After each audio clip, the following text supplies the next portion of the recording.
C Joseph Vijay எனும் நான்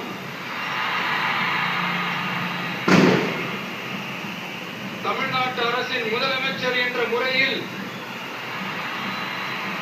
எனது கவனத்திற்குள்ளாவதும் தெரிய வருவதுமான எந்த பொருளையும் முதலமைச்சரின் கடமைகளை உரியவாறு நிறைவேற்ற தேவையான அளவுக்கன்றி ஒருவரிடமோ பலரிடமோ நேர்முகமாகவோ மறைமுகமாகவோ அறிவிக்கவோ வெளிப்படுத்தவோ மாட்டேன் என்று ஆண்டவன் மீது ஆணையிட்டு உறுதிமொழிகிறேன்.